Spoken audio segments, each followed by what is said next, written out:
Okay. This is my presentation for the final jigsaw for 4116. I recorded this earlier and it was 20 minutes, so I'm going to try and talk really fast. Um, so ciprofloxacin, it binds the DNA gyrase in prokaryotes, and because of this, it blocks cell division in a very specific way because it interferes with DNA unwinding. 5-fluorouracil is the cancer treating drug, and it converts DUMP to FDUMP, and then this binds to thymidylate synthase, the enzyme, and this enzyme is supposed to convert DUMP to DTMP. So when it's not able to do that, DTMP can't be made, and then you're missing a nucleotide. So then it inhibits cell division and or nucleic acid synthesis. And this covalent binding is a suicide inhibitor. So because you're inhibiting nucleic acid synthesis, you're uh, preventing cancer cells from replicating. So polymerases, prokaryotes, uh, DNA polymerase 3 is the chief replicating enzyme for both strands. Then polymerases 1, 2, and 4 function in DNA repair. DNA polymerase 1 acts in conjunction with ligase to remove RNA primers and fill the gap with DNA. Polymerases 1, 2, and 3 have proofreading ability in the 3' to 5' direction. And then prokaryotes only have one RNA polymerase. It's a holoenzyme made up of two alpha subunits, a beta and a beta prime, and then also a sigma factor, which so this assists in promoter recognition, and it has no 3' to 5' activity. Eukaryotes, DNA polymerase alpha is involved in replication. Beta is DNA repair. Then gamma, delta, and epsilon, all three have 3' to 5' exonuclease activity. Gamma replicates mitochondrial DNA. Delta is for lagging strands, so elongates Okazaki fragments. Epsilon is the leading strand. And there's three RNA polymerases for eukaryotes. Polymerase 1 is rRNA. Polymerase 2 is for mRNA, microRNA. Polymerase 3 is for tRNA and other small RNAs. And all three of these RNA polymerases have the same mechanism of action. They just recognize different promoters. So the coding strand and the template strand, normally on the diagram, the coding strand's on top, the template strand's underneath because the template strand is the reverse complement of the coding strand. And then the RNA is transcribed from the template strand. So the RNA transcript is identical to the coding strand, um, just with it's RNA, so it has uracil instead. Um, and then upstream just means it's preceding the transcription start site, and downstream is after. And the transcription start site is at +1. On a diagram, upstream is to the left and downstream is to the right. And then downstream is more positive, upstream is more negative. The spacing between the -35 and -10 sequences is really important because the RNA polymerase with the sigma factor has really rigid arms. So it needs to be able to recognize and bind to that promoter. So that's why the spacing between those two sequences is very important for the RNA polymerase and sigma factor to bind. Um, so the sequences that make up the promoter are always upstream of the transcription start site, and you can see the diagram I drew here. So Sanger sequencing uses ddNTPs, which are they're like DNTPs, but they're also missing the 3' OH as well. So when these are incorporated in, there's no hydroxy for the next NTP to add to. So that's where chain termination happens. So in Sanger sequencing, you incorporate these ddNTPs with the regular DNTPs and then all of the enzymes that go along with it. Um, and the ddNTPs will compete with the DNTPs in base pair. And then when that chain termination, that's where chain termination happens. It's the lack of the phosphodiester bond for the next DNTP.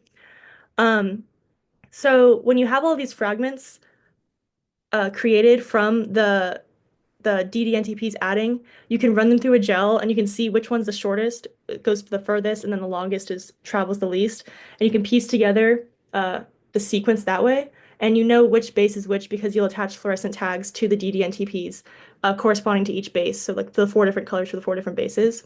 And that's how you can determine the sequence. So this question was really long. I didn't have enough space on the packet to write it in there, so I wrote it on my notebook instead. It's just talking about translation.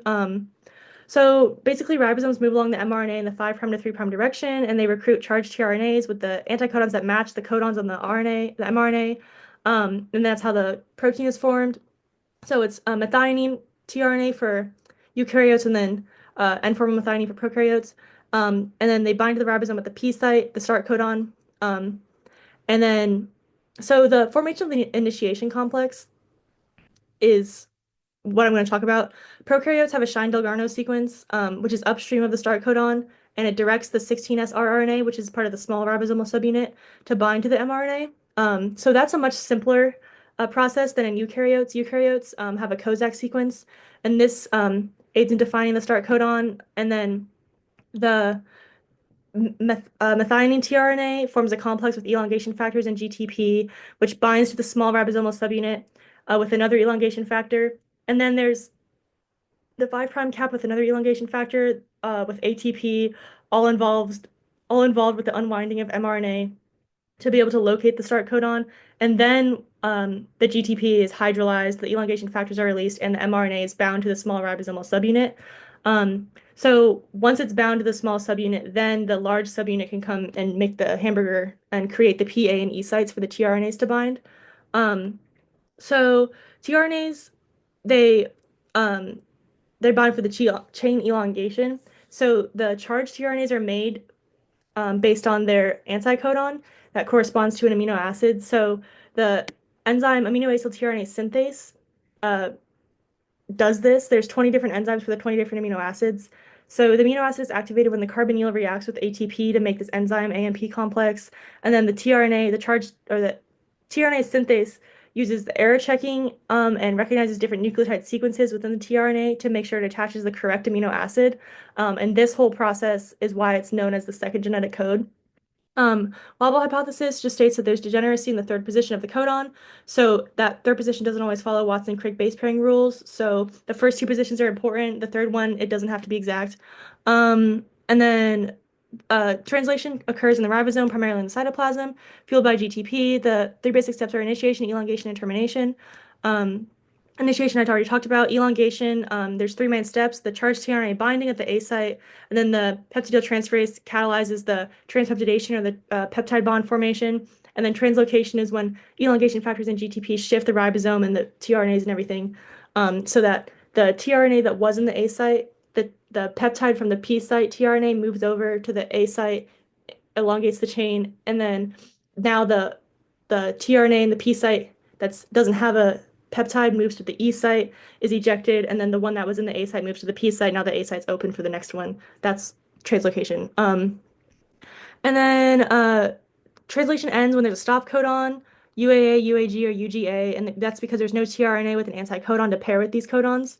And this can be prevented if nonsense suppression. So there's which is actually at the bottom of this page, but I'll just talk about it now. tRNAs are able to suppress the effects of nonsense mutation because the anticodons are altered so that this modified tRNA reads the stop codon and inputs an amino acid anyway. So these tRNAs are able to beat the termination factor and add an amino acid before the termination factor gets there and ends translation. Um, so yeah, mutations. Point mutations are single base changes. So there's silent, which is it changes the base, but it encodes for the same amino acid anyway. Missense is when it encodes the codon encodes for a different amino acid, and then nonsense is when it makes a stop codon. And then insertions and deletions are the addition or removal of a base. These can be frame shift unless it's a multiple of three, because codons are read in threes. So if you were to add two codons, then the whole frame, the reading frame would be off, but that's a frame shift mutation. But if you add anything or delete anything in a multiple of three, there's no frame shift mutation. And then nonsense suppression I already talked about. So XP, so the XPA gene is necessary for nucleotide excision repair. So if you have a mutation in the XPA gene, you can't undergo nucleotide excision repair. So that's important for things like UV radiation that causes pyrimidine dimers, and this NER is able to excise these dimers and repair.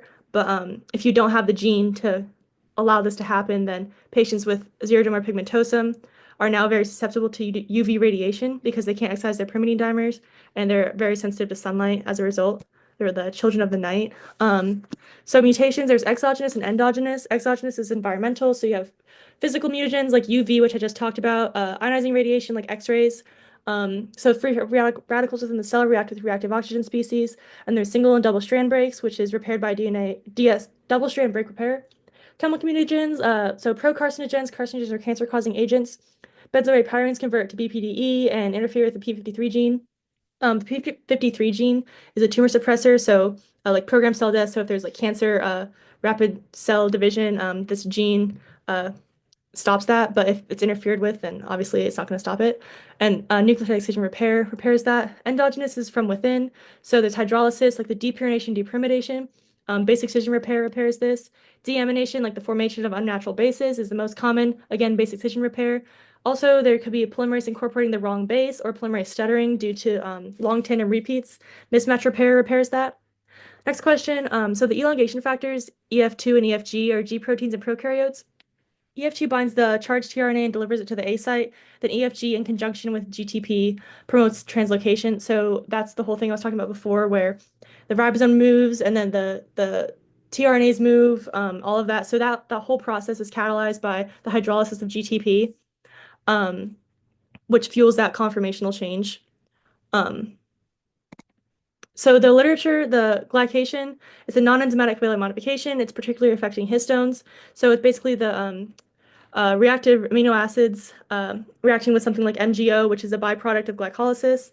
Um, so um, Histones, they said, are particularly affected by this because of their long half-life, and the histone tails are very prone to post-translational modifications.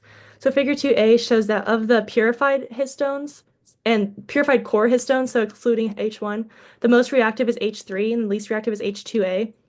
Figure 2b shows the same results. The H3 is the most reactive, but it's in the recombinant nucleosomes as opposed to the purified histones. Figure 2c shows the formation of glycation on histones in living cells. Again, glycation most common on H3 and H4. 2D shows that the concentration of MgO affects the post-translational modifications of histones. So as MgO concentration increases, there's a decrease in glycation for H3 and H4. That's it. Thank you.